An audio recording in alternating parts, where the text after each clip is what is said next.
This is an episode about beer, although I personally am not a big beer drinker. I'm much more inclined towards ciders and cocktails. So, why are we doing a Real Food Traveler podcast with Ozark Beer Company located in Rogers, Arkansas? Because when I visited, not only did they have cocktails and ciders, but I loved their beers, which kind of surprised me. And I loved the vibe of the place too. I'm Courtney Drake McDonough, the host of the Real Food Traveler podcast and publisher of the realfoodtraveler.com culinary travel website. And my guest today is Marty Shutter, the marketing director at Ozark Beer Company. He and I got talking the day I was in, and his enthusiasm and passion for what they do there was so contagious, I knew I had to have him on as a guest on our podcast. And thankfully, he said yes. So here we are. Marty, welcome. Wow, thank you. I'm so glad we could do this. So let's start with where Rogers, Arkansas is and where Ozark Beer Company is within it. Sure. Rogers is in the northwest corner of Arkansas. Just NWA, Northwest Arkansas is kind of its own term these days. It's in the sort of southwest corner of the Ozarks. The Ozarks stretch down south a little west of us and then all the way up north into Missouri above us. And Rogers itself is located in the middle of sort of three towns. Or there's several towns, but your sort of larger towns of Fayetteville, Springdale, Rogers, and Bentonville, that sort of corridor. So we're right in the middle of the four larger towns that make up Northwest Arkansas. And then the brewery sits right downtown, in the old historic downtown in an old flour mill, right off the train tracks. And yeah, right downtown there. Okay, I didn't realize it was a flour mill. That makes it all the cooler. Mhm. So tell me about the origins of Ozark Beer Company, including how you came to be involved with them. Sure.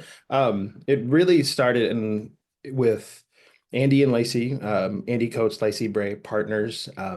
They were raft guides together in Colorado for a long time, and they spent some time traveling, and really were drawn to the beer business at the time. This would have been around 2010, and that the late 2010s, and so Andy took a job at Great Divide in Colorado and kind of developed, his interest and started developing the skills there.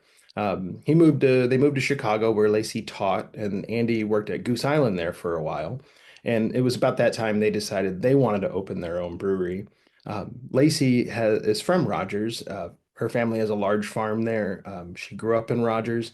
And at the time, when they were looking at places to build the brewery to start their business, they looked across a lot of the established markets and markets that were growing, but Arkansas really presented a great opportunity for them, both in the fact that they'd be kind of the first in an area. The area was growing rapidly. They had some family connections, and the laws were not perfect, but a lot better than a lot of other places for small startups. And so Arkansas was a perfect fit for them. And they opened just down the street from where we're at, an old warehouse. They were open about 7 or 8 months when I applied. And I applied to do, I was living in town. I was planning to move, but I was also taking photographs and doing, some side marketing jobs as well. And I've been working on a documentary, and I just finished 7 or 8 years working at the Second City Theater in Chicago, which I'm from Chicago, but have lived on and off more than half my life in Arkansas. And so I applied to, do a photo package, some social media, and I also mentioned that I have a lot of bar experience. So they hired me to begin their marketing plan, but also to manage their tap room. And that's where it started for me. And so it started really small. It was uh, Andy and Lacey, some of their family. They had a few hires, very, very small amount of people early on. And it's just started, in an old warehouse about a mile south. Wow, so interesting. And you're so well-rounded. I didn't know all that about you, so that's really interesting. And I love those stories, and I hear them so often when I visit smaller towns of, younger people leaving and oftentimes swearing, I am never coming back here. And they go and have some life experiences and end up coming back, bringing new knowledge and sort of fresh perspectives back to their hometowns. And it sounds like that's exactly what Lacey did, and so I Mhm. love that. I see it a lot. I see it a lot, both in the brewing business, but just in the arts in general. Mhm. Doesn't mean, I think it's a yo-yo effect. People may come and go, come and go. Like we see quite a bit of transfer between here and Colorado, even. We have a lot of, transplants and that seem to go back and forth. And yeah, I think it was exactly like you said. Yeah, they kind of found, gained some experience, some knowledge, and then when it came time to put it to practical application, it was quite a bit more fertile here for them. Mhm. Yeah, yeah, it's interesting the Colorado connection because as you know, and maybe our listeners know, I'm in Colorado where Great Divide is. So, yeah, that's very very full circle. So does Ozark have a certain philosophy, would you say, or a mission behind their products and the tasting room? Yeah, I thought about this a little bit and like, we have a slogan and it's on most of our stuff. It's hard work, honest beer. And that was kind of Lacey came up with that, long before I was on board, probably 12 years ago.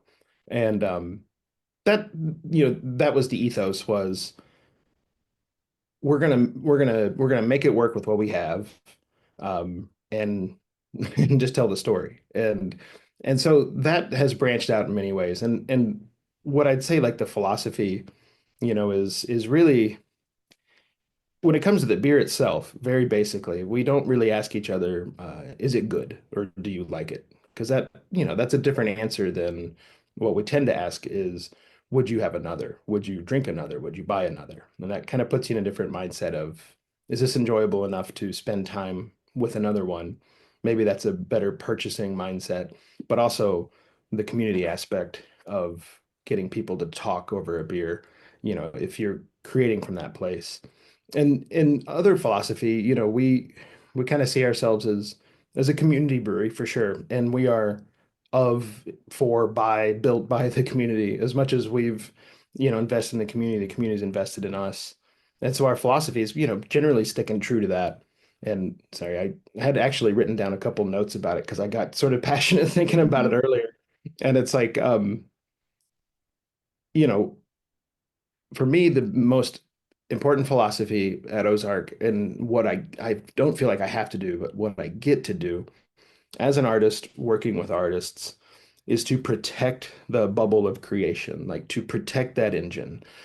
Too many people in my shoes and my brewer friends at other businesses are at the long tail end of a business plan that includes quarterly expectations. And so they're handed a list of things to brew. That has never happened at Ozark. So the challenge is that we're not going to be chasing a trend. We will show up at the trend. We may not, and that's not a challenge for me. It's a challenge sometimes for the consumers or maybe what they expect.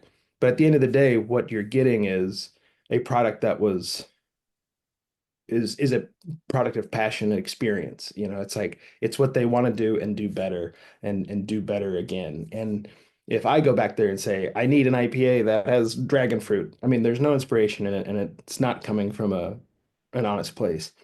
That doesn't mean we're not a business and we don't have, targets and things we want to hit.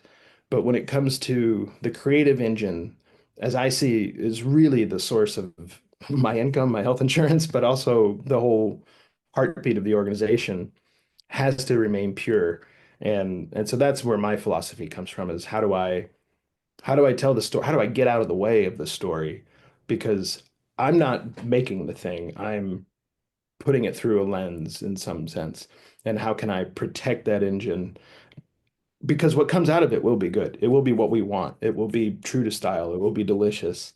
Um, it doesn't need me. What is like it's the Heisenberg principle of marketing, The closer I look into it and dig into it, the less the thing it is. And so I feel like our real value is in the creative energy in the brew house. Wow, yeah, very inspiring. Great thoughts. So, what would you say is unique about your creation and the brewing process, both from the idea of the different kinds of beers through the design of, packaging and labeling and that kind of thing? Um, It's a kind of tricky question, but the what I was thinking, what it made me think about was how it's a bit of a paradox that the brewing industry is sort of a congregation of rogues. It's like it's a collection of individuals, or it's like, a motley crew of isolationists. So it's like we're all completely different and individual in the way we do it. That's what brings us together. And like you know, what makes us unique, I think, is the same things that would make anyone else unique. You might use, you might have your own process or develop your own technique or use local fruits that are hyper local, et cetera, or even other agricultural products that maybe come from the family farm. Um, but I think like what makes us unique and those other breweries is, or any brewery, is sort of the soil we were grown in, and that would be our community and our time. So Rogers, Arkansas, 12 years ago, Bentonville or Benton County, we were the first alcohol permit since Prohibition. So there was not a, a restaurant in town that served alcohol. And Mm. this is one of the, it's quite a bit of a growing area. And you've got Walmart, Tyson, JB Hunt, all these giant companies, and you couldn't buy a drink at Applebee's.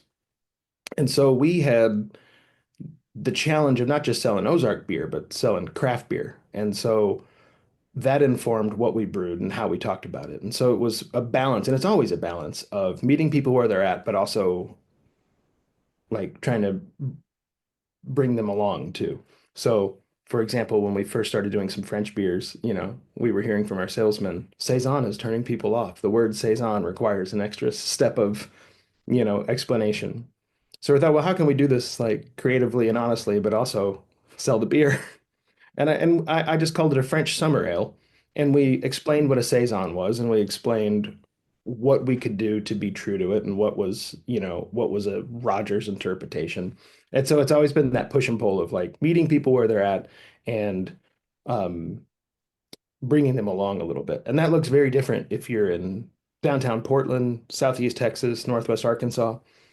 And so I think what makes us unique is just the soil we've been grown in. And then of course we have, unique processes and probably things, some unique philosophies here and there as well. So when you come up with a flavor, I guess is that the right word?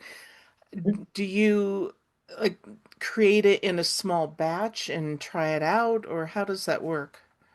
So a lot of like what we're the targets, if we're shooting to create a style, like for example, this Hefeweizen, German Hefeweizen, it has a pretty historical a pretty long history of what the inputs are and what's expected. And the styles are mostly defined pretty well. There are guidelines, if you submit to competitions, stuff like that, the styles are fairly well defined. And so we don't have the ability to do, very small batches. What we do have is, trained brewers with great experience on expert equipment with sort of the freedom to follow the science. And that's another thing about, brewing is like so much of it is a science. I mean, it's all science with some art on it or art, the art as much as you want to let into the science and then of course art on the packaging. But there's so much of it as a science that our job for the most part is consistency and science in service of that consistency. So we don't really go into a project, even if it's a brand new project, without kind of having a really solid idea of where it's going to go. And if it's one of those that we haven't done before, or if there are some variables that we aren't as dialed in with, then we build for those variances. And if, for example, we go in a different direction, we've given ourselves that ability to embrace that direction and not feel like we have a Hefeweizen that isn't true to style, but maybe we've made something new here that works just as well. And it's not based on like an error or the beer's bad. It's based on allowing yourself some window, you know, some window to change in that incredibly precise calculation, depending on the style. If it's a, year-round beer, that has to be as dialed in as possible. If it is something then that they are experimenting with in the back or they're doing for the first time, they absolutely build in allowances for variances.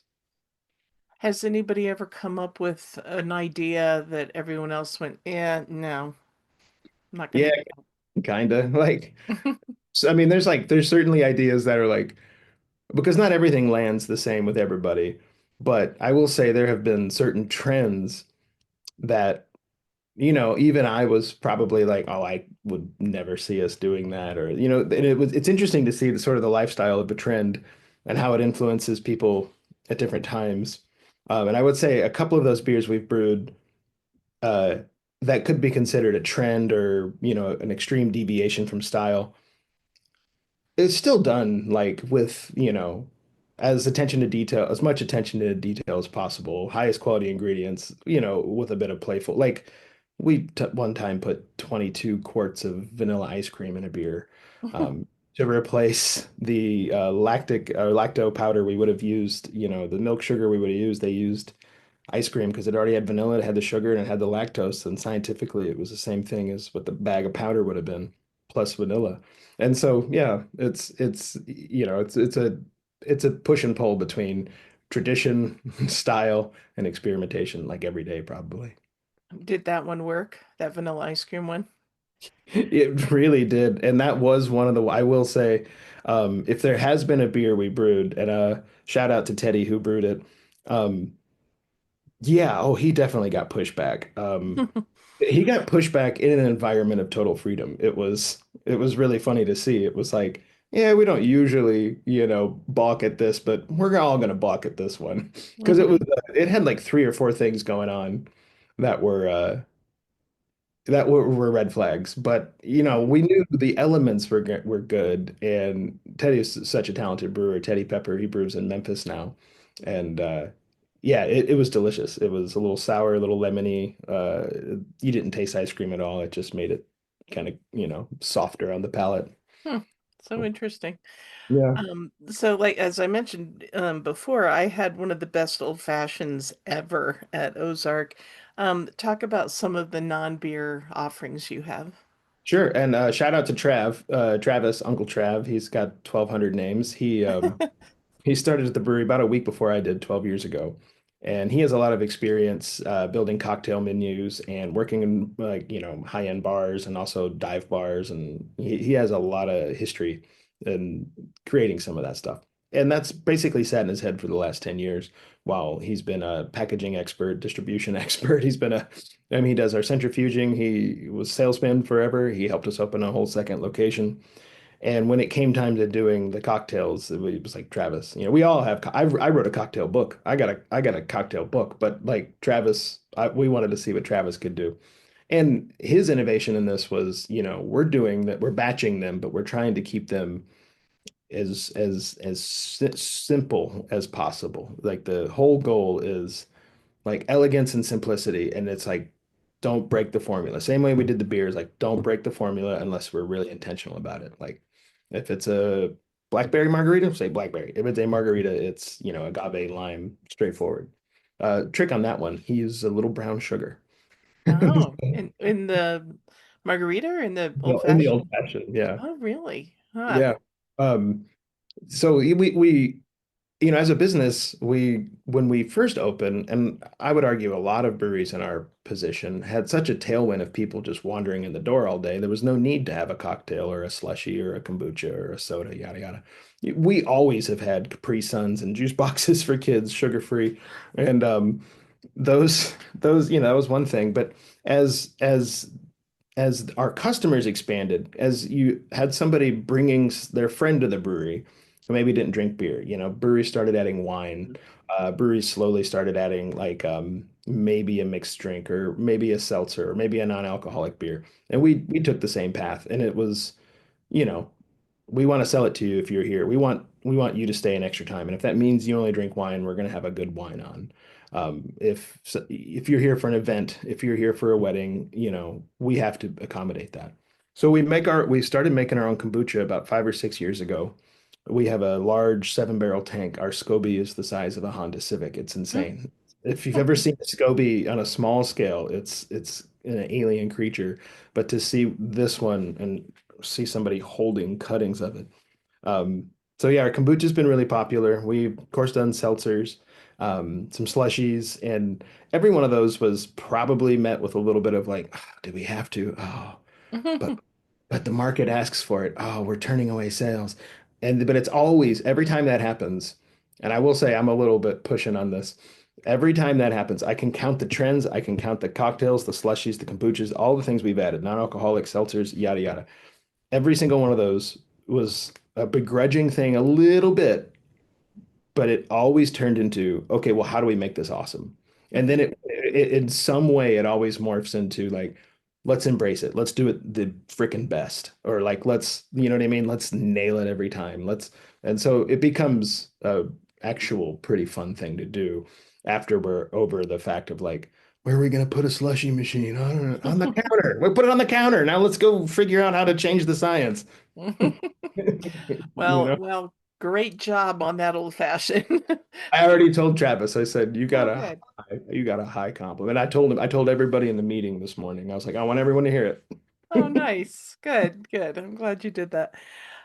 So you've talked about the variety of beers a bit. How often do you change the beers that are available to purchase and or in the tasting room? So we got our year rounds. We got 4 year rounds of pale ale, IPA, stout, and a lager. Those are year round. For the most part, we don't necessarily change. It's more like one runs out and another one or two are coming on. So that happens, I would say, once every 10 days. Week to 2 weeks, we're adding something new, either something that's a small batch or a seasonal that's going to be on for a few months, or something from our cellar, which is always kind of like that is the ultimate don't touch it till it tells you it's good thing. That's you really let the cellar and the oak and the thyme tell you when those beers are ready. But when they're ready, it's pretty special too. So yeah, we have sort of a different calendar. You know, the year rounds all the time. We have some seasonals throughout the year. Small batches come and go, and then the really small batches from the cellar. It's kind of like this is tasting really good. Let's do it. Hmm. Okay. All right. Let's talk about the tasting room now. When I went in there, I saw that there were some smaller tables, some booths, but mostly both inside and out, it was big long tables. Is that on purpose? Of The course, big yeah. tables?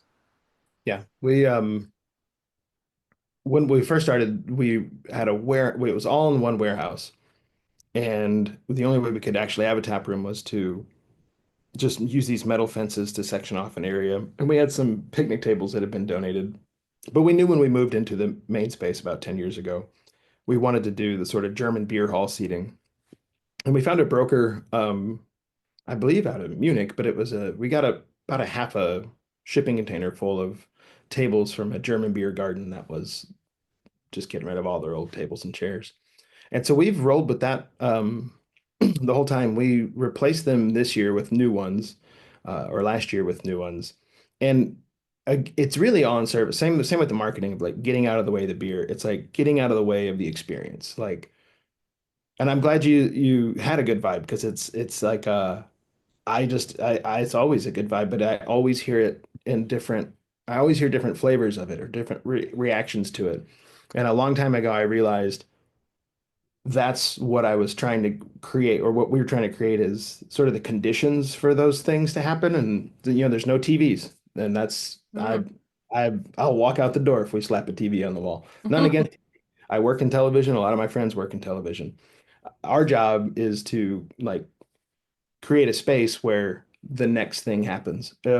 I believe that, and I believe it's worked for a million years. A long table and a good beer. The more we can do to distract from that, it's at our disservice. And I would say, I thought about this morning a lot. Like, I would say a lot of people would remember the beer they had for sure, but I would say most people would remember somebody who made them laugh, or the person they met, or the thing that made them smarter, or that cool new trail they'd never heard of, or a better place to park. Like they're going to remember that human interaction, and all of it's in service of that. Is the beer good? Can you drink it again? Is the music not crazy? Is it affordable? Is it cold? Is it delicious? Are there no TVs? Are the chairs somewhat sturdy? And is the temperature good? And if we kind of do these things around it, then you can do all these things in here. And like I said, I realized that a long time ago when someone would just tell me something that happened in the tap room and I would just have no frame of reference. I'd be like, what were all the yoga teachers doing there? Oh, it was a conference. Okay, they were in town. And then okay, now you're moving here. And it's like, it's wild what happens in there. People have met and gotten married there. Like, I know we're responsible for some babies. Like, uh, so we don't need a TV. You Oh, know? I hadn't even noticed that, and I'm ashamed to say I didn't because that's a pet peeve of mine. In fact, my husband and I were at a really nice restaurant the other night, really nice, and there were four TVs up in the bar, and I thought, why, man? Why are you doing that? I made the argument early on, and I didn't have to make the argument. Andy and Lacey were certainly on board, but like, we've had to. Sports are huge here. The Razorbacks, it's the other religion of Northwest Arkansas or Arkansas, and you know, um, I think it was pretty easy to convince them that like, if we want to show the game, A, we got to pay for it. But B, now we're competing with sports bars, with food and restaurant and dark lights and loud music. It's like, what if we just don't? And yeah, we probably miss out on some game day traffic. But you know what? We get a lot of people buying beer to go, a lot of people in our stores, and a lot of people who don't give a damn about the game. And so, and then they come after. And so, yeah, I don't want to take away from the Razorback experience, but we're just not set up to make it an awesome one. And so, unless, I mean, unless we invested in stuff that we use just 6 times of the year, I don't know. I think what we're doing is, it at least feels better to me. And not, like I said, not to trash on TV, but if you take those four red TV, or those four TVs you were talking about, and just put a bouncing ball on them, 2/3 of the room would just be doing this during the conversation, just Yeah. waiting for it to be a different thing. And I, I always say like we're lucky to because we get to make some of these decisions. I've spent a lot of time working in places where I had zero decision-making authority or none of it was collaborative. And so I'm like, man, while we can, in this short window of our lives, in this short window of whatever it is we've got going, like, or long, whatever it is, like, if we can create our own space, it's like our own clubhouse. And it's like, we don't have to be anything other than what we want to be, because that will attract people who it resonates with. And it actually works better than to try to be something for them if we're more for ourselves. And it's like, it's just, we have to keep reminding ourselves of that. The tap room is where I call the hub of the business for that reason. That's a great philosophy of creating what you want, and you'll attract like-minded people Yeah. who you want to talk to and who you want to be there, and that's Yeah. great. So along those lines, what other community driven things does Ozark Beer Company do? It mostly looks like events, though on the back end, we donate quite a bit to, we try to make ourselves available to almost any request we get. Even if like today was 4 cases for a marathon after party, for a nonprofit in the Ozarks. Absolutely. I can do that. Like that's an easy thing I can do to take one thing off a small nonprofit's plate. Does it, is it going to take a lot of my time? No. Does it cost us a lot? No. But in aggregate, when we do those things, we end up again, it's an echo chamber. It comes back to me where somebody a year later will be like, "Oh, I was at that crafts fair where you guys donated to the chefs or to the musicians." And we're not using those donations as a any sort of thing where we're like, "How much do we make on this?" But it's deeper than that because when we first started, um, so for some of our first events, what I did was I went through the staff and I said, what's the most important thing to you outside of work? Where do you volunteer? Where do you nonprofit? What do you want more in this community that you had where you came from?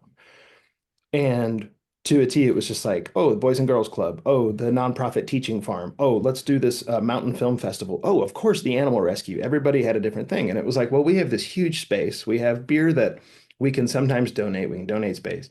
So I just had this idea. I was like, why don't we reach out to everyone's passion projects and not get in the way, but say, how can you use us? Like, so instead of Brant going to volunteer Saturday night for an hour or two, he's now got the organization coming over for a meeting. They're meeting our customers. They're giving out leafleture. They're getting $1 back on a pint. They're getting promotion, and we're getting new customers, right? Like it's benefiting us the whole time. And so that's what I mean when I say our business is truly built out of the community and inseparable from it, because that's kind of the lens through how we see almost everything except for like just the year-round beers, which are like make them as good as possible and as available as possible so we can do these other things. Um, we've got a really special community here too that like will surprise you. Like well, I say surprise you, but that may not be the right word, but it's like we had a bike build with a group out of Denver earlier this year, and they wanted to build 150 bikes, and they were going to send them unbuilt in box, and they had a volunteer or two come down. We ended up getting like 60 people out there. We did it in 2 hours. And the week before, we had done a different nonprofit event for I forget which one it was called, but I call it Drink Beer Do Good is the sort of the umbrella under a lot of our donations. But it's really cool. And to see how, again, the space and I'll say it like this, like we do stuff for the community that's tangible. Like we cut a check last week for, or 2 weeks ago for Jared Allen's Home for Wounded Warriors. We raised over $1,000 with the number three voted mullet in the United States. The man has the number three voted mullet in the United States. It's this whole absurd competition that it results in $1,000 check, to a nonprofit while we sell some beer, we don't lose any money, and we get to engage a different part of the community. Um, and so I love that our business gets to sort of mesh in. Like, for example, we collaborated with the Smithsonian for a whole year, 2 years ago. Did the first collaboration beer they've ever done, served it on the National Mall for 2 weeks during the Folklife Festival, gave talks about water quality and pawpaws and rare fruits and, Jimmy Carter on the National Mall.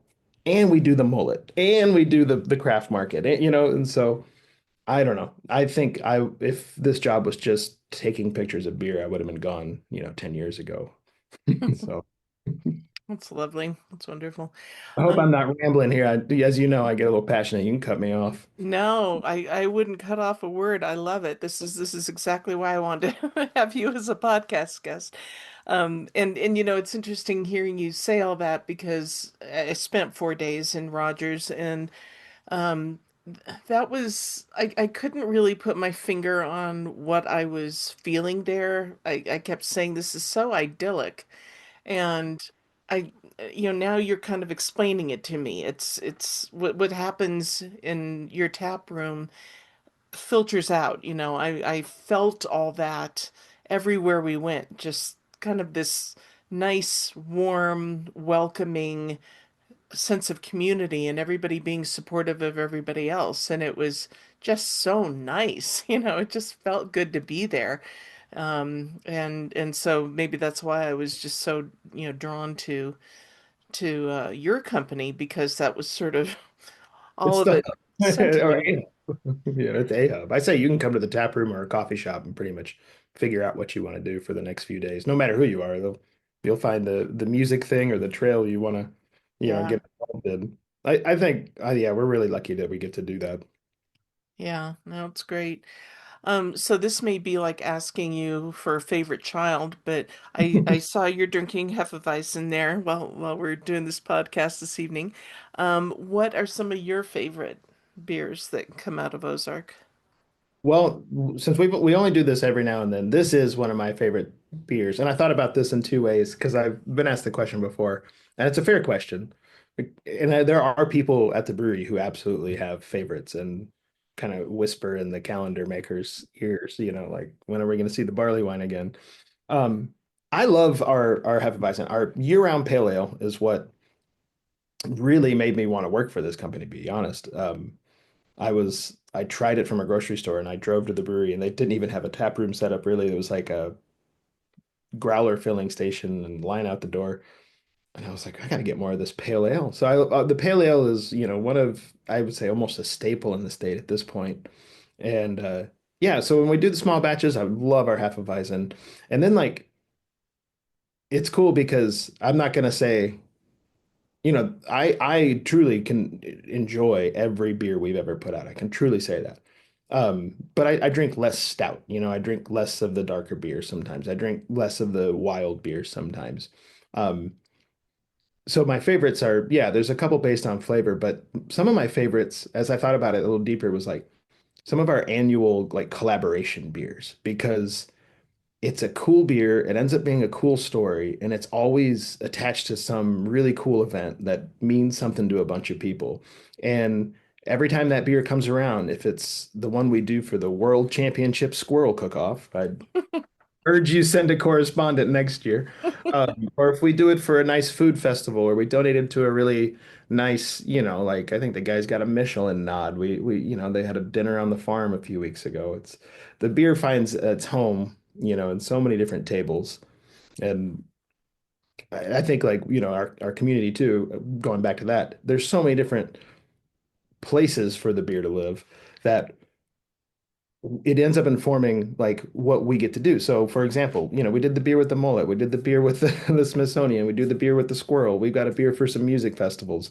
Working on a beer now for a new country music and string band festival that's like highlighting African American roots in string band music in the South and telling all these stories that have never been told that are blowing my mind and showing me musicians that led the way that I've never heard about. And my beer is bringing me into that universe. And I was in Denver last week with, some of the industry greats pouring alongside them. My beer brought me there. I spent 2 weeks, working with the Smithsonian on the mall. The beer brought me there. So I have favorite flavors, but I also have favorite beers that have really grown outside the can, like and literally introduced me to countless human beings. I've got to ask about the collaboration thing. Do you sit down with them and kind of whoever it is and just ask them a bunch of questions and kind of get a feel for it, or do they come to the table and say we're envisioning this type of flavor profile, or how does that work? It's both, and I really like it when someone has a flavor profile in mind, even if it's not something that I think maybe fits what they're looking for, because that's like the collaboration gets started right away. And I've very luckily only had a few collaborations that felt like checking some boxes, and it was really small, and it was definitely for a nonprofit that, had a pretty solid vision, but maybe didn't like maybe didn't see the value in, caring about those details.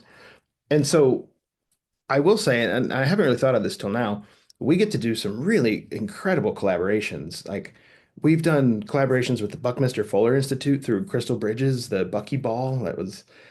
We've done collaborations with Crystal Bridges or the Momentary Museum. We've done with the Hive 21C museums. We've done collaborate like the Smithsonian. We've done so many cool ones. Um, it's always the thing that I like about it the most is when they come to us. So I guess my point is we haven't made a habit of seeking out a collaboration. And there's two kinds, right? There's brewery to brewery. There's straight up, hey, I like your beer. I like your beer. I'm in your market. You're in mine. Or let's just make some, someone will say, I want to make some fun liquid. And we're like, there's no other reason. Let's do it. We don't have to over explain this. Like, you're cool. We're cool. I like your style. I like your style. We've done that a lot. And it's simple. It's a low key brew day. Someone orders tacos. You go home 2 weeks later, there's a beer and it's a collaborative thing. Then there's other ones that take 6 months or a year or so, and I really love those. But I'm lucky because very often I'm interfacing with, maybe 10 people who are like a copywriter, legal, distribution, sales, marketing, actual project lead, you name it, designer, graphic designer, blog, and I'm all those on the Ozark end. So I love it because I get to interact with so many cool people.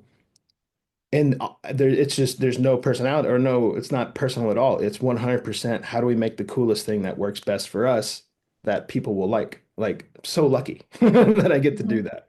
So Yeah. collaboration like take on a lot of forms, and it's definitely the industry is built on it. Like the industry is inseparable from collaboration. It all came from you know, men and women in the 80s who were going to homebrew clubs and figuring out better ways to tie off a hose clamp or to, ferment this thing or a better place to buy this or to buy that. And then they opened their businesses and someone said, hey, you got a bag of grain? I'm low, or can I borrow some cannons? And so our entire industry is inextricable from just the nature of collaboration. And so to lean into it and do it intentionally, especially when someone reaches out, I think it's like the pinnacle of what we can do.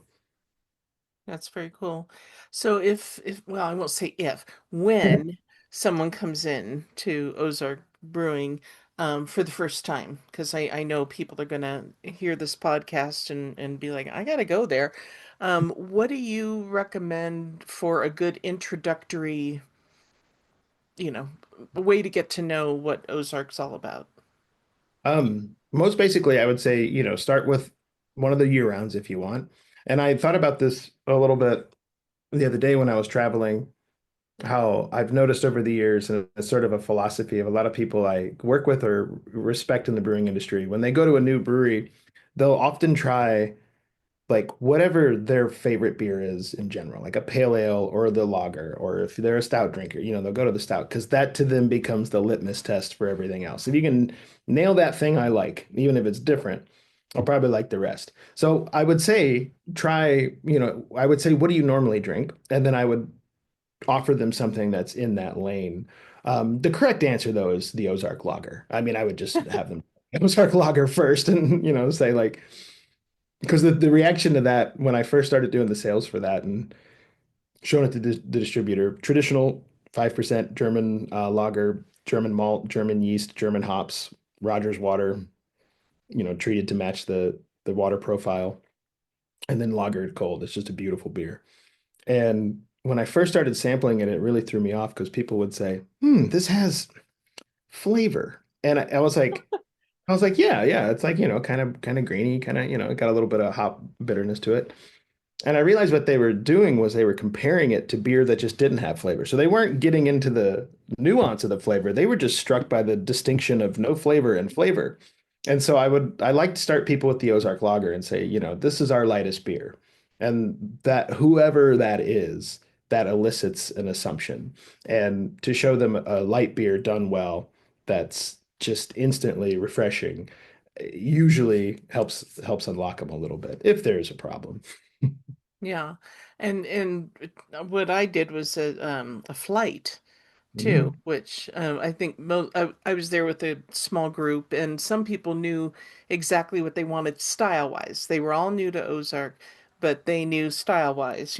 I want a porter, I want this, I want that, and they just zeroed in on that. But a few of us did do flights, uh, and I personally think that's a great way to go because for somebody who is completely new to something, and maybe those like me who aren't huge beer fans, it's a way to just kind of sample different Oh, things without committing, and then hopefully you decide, oh, that was great. I want more of that. So I'm glad you do the flights too. Um, where can people get Ozark beer itself? I know you can buy it at the tasting room, right? Can you buy all of your beers there or just certain ones? you can almost always get so in our tasting room, you can get our year rounds, most of our seasonals that are in cans, and then almost everything else we offer in crowlers to go, which are the large 32-ounce cans that we seal right at the tap. The machine invented not far from you, I believe, I believe it was Boulder, or Lions maybe. Hmm. Anyhow, uh, so you can buy pretty much anything to go from our tap room, but our packaged beers are available all across Arkansas. So we're in most Walmarts in wet counties. Arkansas still has dry counties, um, and most liquor stores around the area too. So Hmm. and that's all of our year rounds, and then some of our small batches, like our Oktoberfests, our seasonal lagers, seasonal IPAs. Some of those make it into the market as well. What about outside of the state?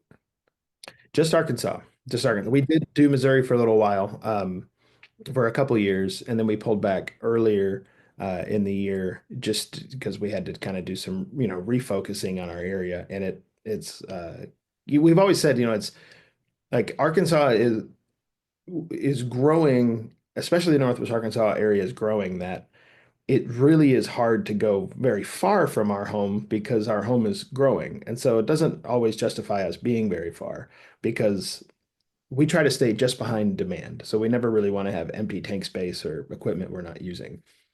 It means we're a little more stressed to, you know, nail a deadline or to over communicate that, yeah, we may not have it for you now, but once we have it, you'll always have it. Because a lot of, breweries early on would sell you beer, and when you went to reorder, they'd be out, and then they wouldn't order any of our beer. And so we really try to stay behind demand, which is what everybody wants to do, I know, but like our calculus is just a little different the way the region has grown so quickly and continues to grow, that we just kind of keep satisfying this local demand that hasn't slowed down while taking the rest of the state together. Okay. How can people learn more about Ozark Brewing Company, both website-wise and on social media? Where can they find you? OzarkBeerCompany.com. Company is all spelled out. At Ozark Beer on Instagram, Gram, and Facebook. Okay, easy enough.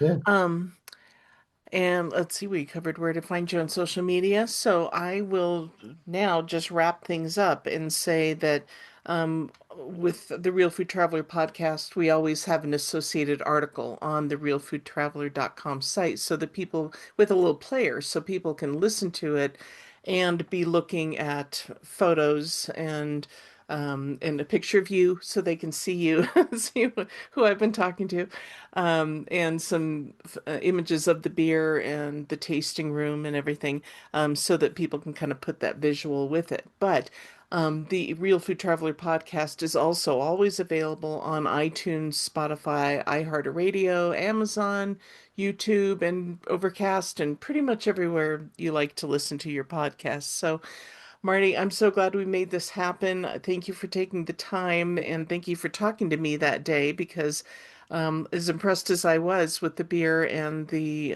that awesome old fashioned, it really was talking to you that really made me want to do this podcast. And I think our podcast listeners can certainly understand why I felt that way after hearing you today. You're so philosophical about it and poetic about it and passionate about it, and it's just it's nice, it's refreshing, and it's great to hear to talk to somebody from a business that they love what they're doing and everybody behind it loves what they're doing, and that's certainly the case at Ozark. So thank you so much for your time today. Yeah, thank you so much. I appreciate it. I'm glad that I picked up the random flight that came to your table. I saw like 9 flight boards and I was like, oh, the travel group's here. I said, let me help carry these. Oh, good. Good. Well, that worked out well. And that I was at the end of the table too. Oh, So yeah. we got to chat a bit. All right. Well, thanks again. And thank you to our listeners. We will see you next time on the Real Food Traveler podcast.